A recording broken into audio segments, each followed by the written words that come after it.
Does starting on the artist path comes with an expiration date or a required background?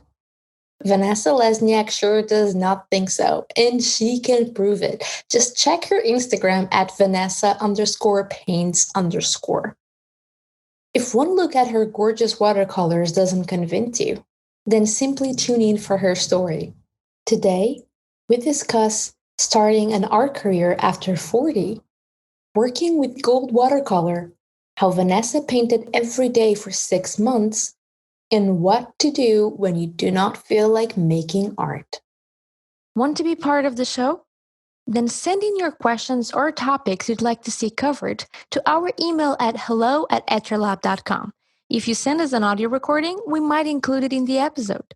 Hi, I'm Anya, and this is Make More Art, a podcast by Etra, meant to inspire you to keep on creating. Now let's hear from our guest. I was on your website. Okay. And I'm not even talking about your art. That is mind-blowing. I'm just talking about your whole story. To sum it up and let me know if I'm saying something wrong. You decided, and I know the word is not decided, and I want to hear it from you, but you became an artist at the age of 40. 40, and yes. You were a mom of 3 at the time. One of them a baby at the time. One of them a baby, yep.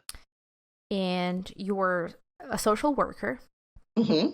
And you were so tired and exhausted and anxious and getting in this like anxiety spiral, like you probably described it. And then you changed gears. And I want to know how that happened, why that happened, what were you feeling? Like, tell me everything. Tell us all the things. Well, I was actually very happy as a social worker. I loved my job. And to this day, if I ever had to go back, I absolutely would, because I loved my job. But it got to the point around the last 3 years of me working where things were just changing. And even though I was very happy there, I was extremely stressed out. We kept losing staff. So I was a manager at my job. Okay. And we kept losing staff and having to rehire staff. And, when we lost staff, I had to take on all the extra workload. And it was just a lot. So I was stressed out all the time. Just all the time. And I always preach to my staff about the importance of self-care. So I always told them, because I had young social workers, and I said, if you're going to make it in this profession, you really need to take care of yourself. Can you explain what a social worker does? Because I'm not 100% sure. Well, a social worker it's a very vast field. So it can include anything from like counseling to making policy changes, working with families. I worked in the housing field, so helping low-income families find housing. Okay. And I also worked closely with our local child protective agencies, helping to reunite families by getting them safe and stable housing. So yeah, it was a lot. But so I always try to have my staff, take really good care of themselves. Mm-hmm. So anytime, I used to have, like, I remember one of my girls called me one day, and she was like, I just don't feel like coming into work today. I just want to go to the beach. And I was like, you know what? Go to the beach. You go take care of yourself. You have a fun day. And then when you come back tomorrow, you'll be nice and refreshed, right? And ready to start the day and tackle all of these new challenges. So I was a very big proponent of that. And then I saw during like my last 3 years at my job that I wasn't practicing that. And I was so stressed out and I was so exhausted. I was putting in these long hours at work. And then I would come home and I would just be grumpy all the time, which was not great because I had like a baby at home, and I was just in a really bad mood. And I said, I have to change this. So I need to find something that will make me happy. I've always been into like the creative things. I crochet. I always did arts and crafts with my older girls. So my oldest, Tatiana, when she was off in college, she started bullet journaling. And she was like, Mom, look at what I did, and she showed me her bullet journal. And she was like, this is going to help keep me on track. And I was like, oh, that looks like something I could do. It's fun, right? So I started bullet journaling. It was great. It helped me with my creativity. I did all of these, like, super cute spreads. Aww. And then one day I tried watercolor in it. And that was the beginning of the end. And you went into a downward, upward spiral that would never. And And it took off from there. I started watercoloring every single day and it just took off. how long ago was that? It was 2017, 2018. So 3 years ish Yeah. ago. Three, 4-ish years ago. Yeah. You started the art. I didn't choose the art life. The art life chose me. Yeah, that's exactly what happened. This is It made me a happier person, I have to say, because I've always been like, a really cheerful, positive person, but I found myself in a headspace that I wasn't happy with myself. yeah, because you So were that taking helped care me of out. everyone else but you. Hmm. You were taking care Exactly. of your staff. You were taking care of your kids. You were taking care of everything and everyone but you. Yes, And it takes a toll after a while. Wow. And I'm it so does. so you realized that you were. Could is it correct to say that you were unhappy at the time? I actually I was very unhappy. I was unhappy, and I needed something to help bring that happiness back.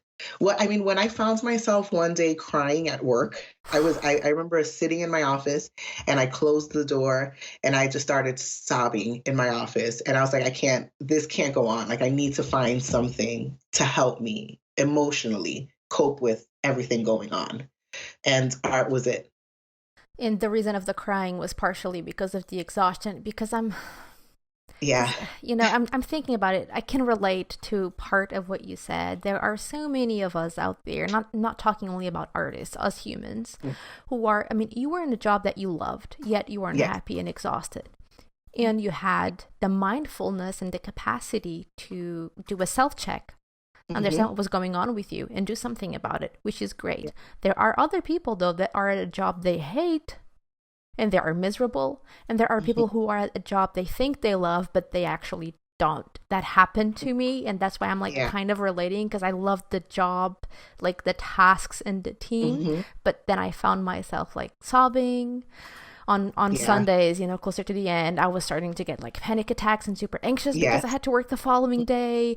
And when the I phone I would can ring, relate. oh, I I would can get super absolutely stressed relate. every time I got a WhatsApp message, because that's how we communicated. And I'm like, oh my God, Yeah. what's up? Oh my God, what's up? What's going on? And it was not even my boss, and it was some, oh my God, it was awful. So I had that wake up call, and I was miserable and I did something. But you loved your job, yet you had, like, I'm just imagining that's in your position. I don't know if I would have the courage of leaving a job that I like, even though I was unhappy because I liked the job, Hmm. to do something. I mean, you started art making, and there's this thing going in the art community that, oh my God, you have to start when you're really young if you want to make something out of it. Otherwise, it's too late. It's too late. It's too Yeah. late.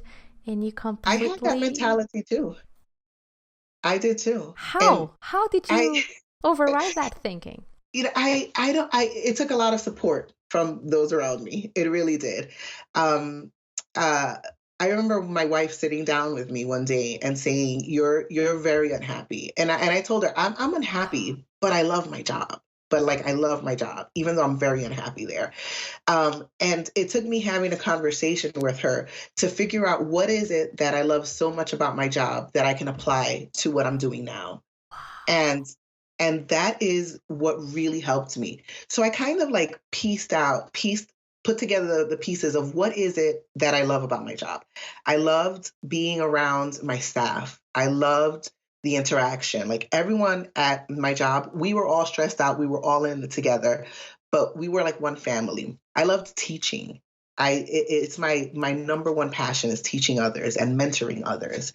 So, I looked at that and I said, what can I do to apply that to what I'm doing now or to what I was starting to do? And that kind of helped me slowly come to the decision that it was okay for me to leave my job because I had all plans to retire from my job. I was at the same place for 16 years. So, yeah, Wow. I was going to retire. I was high up in my organization. You know, everyone was shocked because nobody leaves, when you're where I was. People don't do that. Yeah. And that's something that I really respect about you. I have this friend, and we were talking today. Actually, we're talking about that. She's at a job she hates. And she's like, actually, I think I've been through so many jobs doing the same thing, and I end up miserable in every single one of them. I just realized that I do not love this job, but there's something about the job that I love, and I just need to find out what that is so I can Exactly. start changing the course of my life, which is huge. Yes. So what you said Exactly. is like, wow, what do you love about your job, and how can you apply that to? Because we live in with I'm from Portugal, and there's this mentality here that I think is present in many parts of the world, which is you go to school, you study to be something, you graduate, you go to work on that something, you up your Yes. career on that specific field, Yep. hopefully in the same company, up, or just if you're comfortable, just stay there, never move, then retire and live the Yep. retirement life, and that's it. That's exactly how it was with me too. Exactly how it was. Exactly. And I got so many people saying, are you crazy? What are you doing? What, like, you have job security. You've been there, you grew No, up you there. don't. No, you What don't. That's all. That's a lie. There's no such a thing as job security, and that's an I know. illusion we create for ourselves so we feel better about whatever. I'm sorry if I'm shocking anyone with this, but this is something that dawned upon me when I left Yep. my previous job. It's like job security is a myth. There's Hmm. nothing that you can take for granted in this life, nothing at all.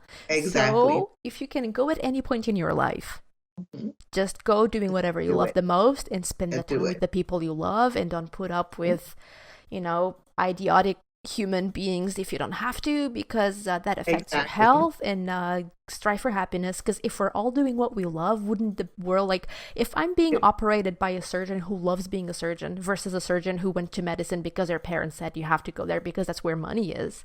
Exactly. Give me the one who loves his job. Please, I really want to live, see my son again. Okay. Wow, You know, thank you for this. I was talking to my older girls about it because I talked to everyone around me about this decision. You know, whether I should do this or not, and I talked to everyone around me. And she said something that like really, really resonated with me. And she said, you know, Mom, when I was because of that huge age disparity. So my youngest was like 1 at the time, and my oldest was, she was away in college. She was like 17, 18, 19. And I was talking to her about it, and she said, when we were young, you were like always happy. We did so many things together. She said after work, you would come and we would, go out on these adventures, and we would go to craft stores, and every weekend we would take art classes. And I don't do that now. Or then, because I was so exhausted. And Yeah. I was like, you know what? Both of my older girls got the very best of me. And I want my youngest to have that too. I don't want her to have like this grumpy mom who's always tired and always exhausted, and she doesn't get that same experience. So I was like, you're right. We need to do something about this. I'm so glad you have so many supporting people around you. Yeah. That's amazing. Okay, now focusing on the art aspect. So it was bullet journaling specifically It, that got you yeah, started. How that did was it. that jump into watercolor? Well, I started, like I said, my oldest daughter introduced me to bullet journaling. And I got on Pinterest one day and I was like, I want to start this. Like, I really want to start this. So I got on Pinterest and I saw a lot of like posts. I don't know what they're called, pins on Yeah, yeah, Pinterest. yeah, yeah, yeah. So I, Pins. I saw a lot of pins of all of these great, bullet journal spreads. And I saw that they all originated from Instagram. So I Mm-hmm. was like, okay, let me go to Instagram and see. And Instagram just opens up this whole new Uh-oh. community for me. So I started an Instagram on my little bullet journal spreads, and I followed all of these big artists, and I saw them watercoloring. So I Mm-hmm. went to our local art store and I bought the cheapest little like Great. $3 set of watercolors. They were awful. But I tried it and I followed someone's tutorial online, Mm-hmm. and I ended up loving it. And then I switched from bullet journaling just to watercoloring. Mm-hmm. And I started online. So my very first day of like watercoloring, I started my Instagram account. So my Instagram account like just details my entire journey. So my first few posts are, my awful watercolor, which I was so proud of. Of course you were. And You were looking back starting. now, and I'm like, oh my god. Thank you for not deleting that, because I think it's Oh, I would necessary never. for everyone to see. Like, yeah, you have to start somewhere, Mhm. and then you It's get part better of my and journey. better. Yeah. Wow. And just curious, because you said you bought like the $3 watercolor set that was terrible. This is Mhm. not something I bring up often, so I would love to hear your thoughts about what is the difference between a super cheap watercolor Mhm. and a good one in terms Well, of, back then I didn't know any better, of course. right? And hey, So if you don't know, yeah, grab something no, you cheap don't if know. it's the And best for you. now I do. I've learned over the years, because now I make my own watercolor as well. So, Mhm. back then I didn't know anything, and I bought I'm pretty sure that it was like a children's set of these Mhm. little round chalky pans, and it was just, they wouldn't spread on the paper, but to me I didn't know any better, and I thought they were great. So, I do get a lot of questions now, like what are like really great beginner sets for you to work with. And I always give recommendations, like the professional paints have the student grade watercolors. And I always say, go for those instead of like the cheap Crayola sets that aren't Oh really, yeah. made for someone who wants to improve. Those are made for Mhm. kids. And that's Yeah. what I started with, like a kid set. Yeah, that's So why we created our own watercolors as well, because so many yes, people were stopping art making. They were not getting into art making because the medium would get in the way. And I'm like, oh, yes, so this is what watercolor is like. I quit. This is yes. very frustrating. Like, no, no, no, no, no, no, no. That's No, bad watercolors. That's why it's like, put that in the trash. We have good ones here. Try these. But anyway, that's, exactly, exactly. but yeah, so continuing after my interruption. Sorry. So yeah, so that was, that was it. Like, I was able to figure out, and I was able to figure it out very early on what was impeding me. Mm-hmm. And it's funny because I did on occasion try to reach out to these artists who had like, 10, 15, 20,000 followers. And I used to be like, can I ask you a question? And it's like and I was just like, a little bit timid to ask them, because like, who are these, big influencers? They're Yeah. not going to talk to me about it. But a lot of them did. And they gave me, really good advice as to, Oh. how to upgrade, what I should look for, what I shouldn't. And I took their advice, and it helped. And now when anyone asks me, I will 100% of the time will always answer them. Wow, Always. kindness. Oh, Mhm. chain of kindness, how contagious it is. Oh, good. And you do a lot of, like, I'm starting to get a little bit technical because I'm curious. You do a lot of golds with your watercolor, which I Yes. think is beautiful. I don't even know what to ask because I want to know so many things. One, what do you love about the golds? And two, they can be very tricky to paint. So, any tips? Yes.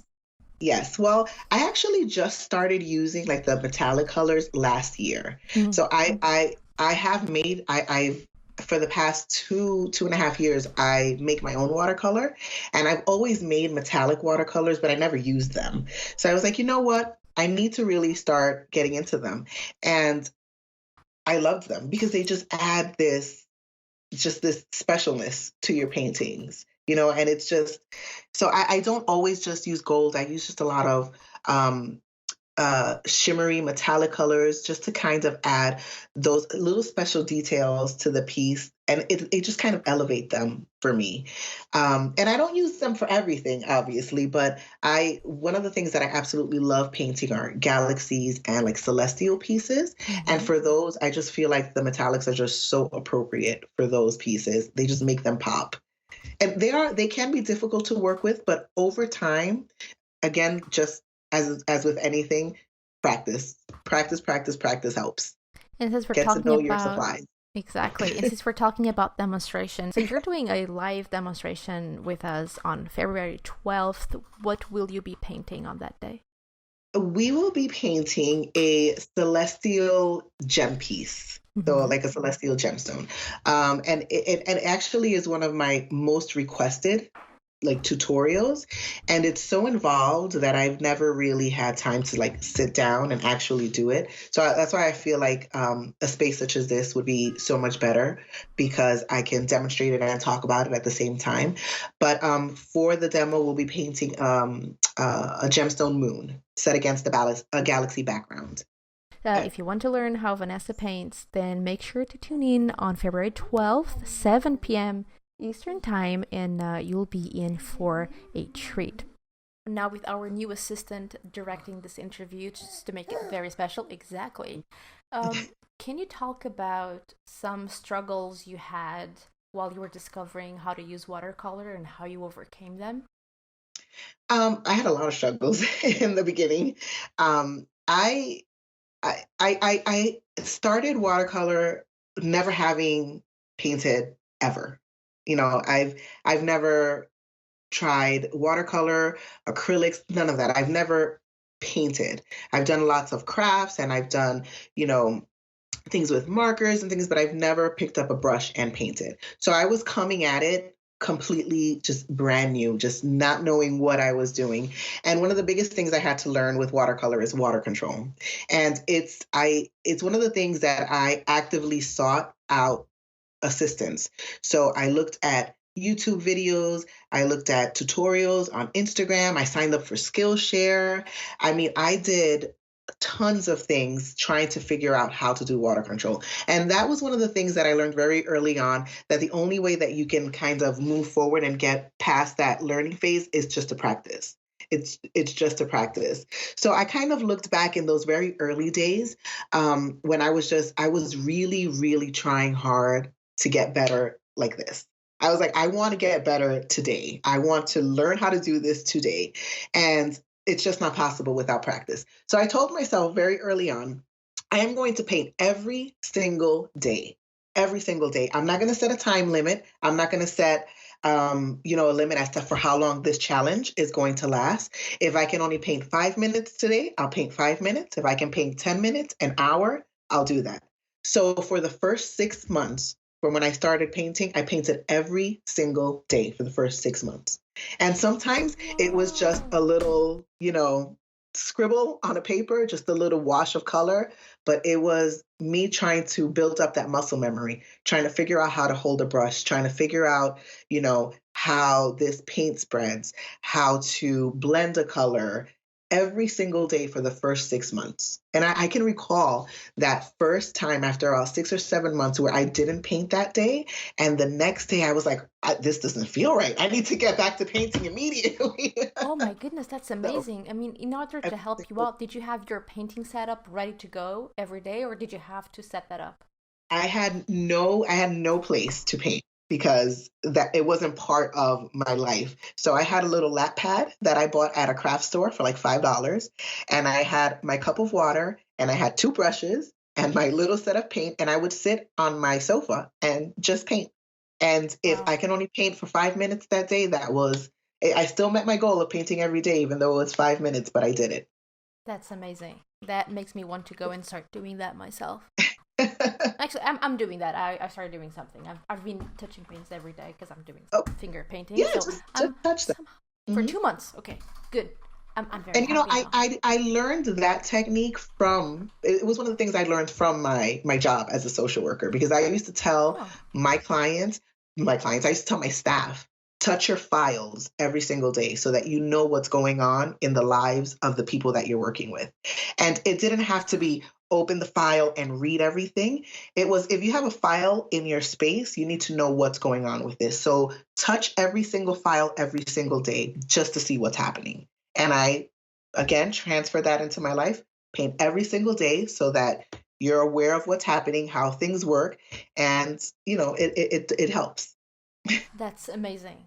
That's amazing. I would never know how being a social worker would help you with art, but everything does help. It does. It does.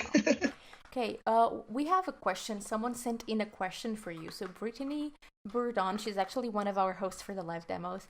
She has a question for you. She'd like to know how you find the motivation to paint on days when you don't feel like it. So I just don't paint.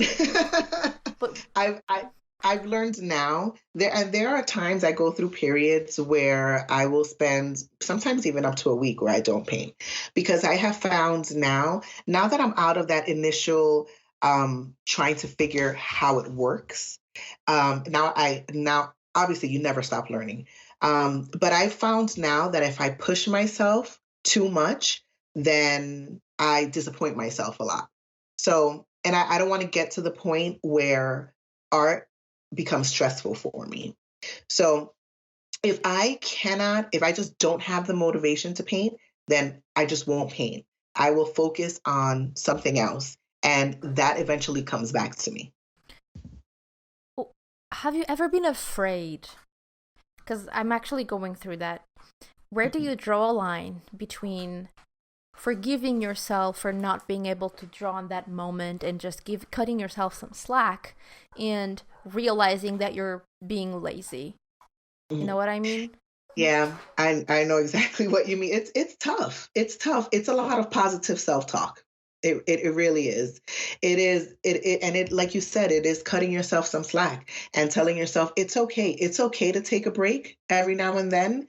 You don't want to get to the point where your art becomes this like an added stress in your life, because it's not supposed to be that. It's supposed to be your creative outlet.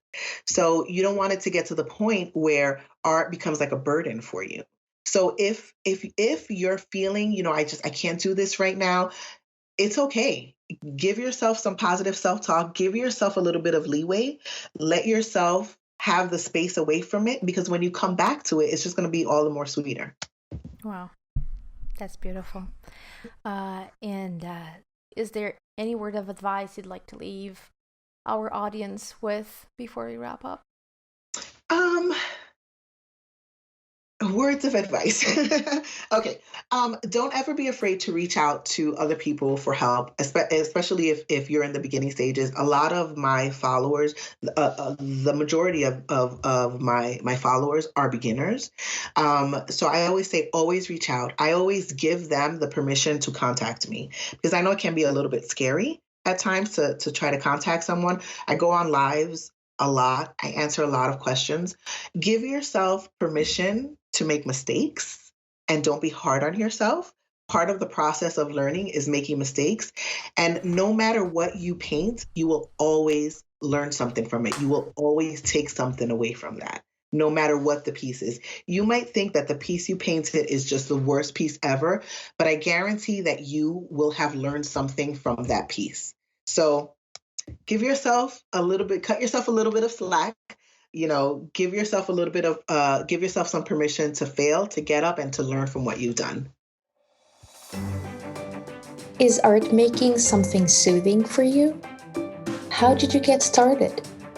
Please share your stories in the comment section of the post associated with this episode at etchrlab.com/Lesniak. That's etchrlab.com/LESNIAK.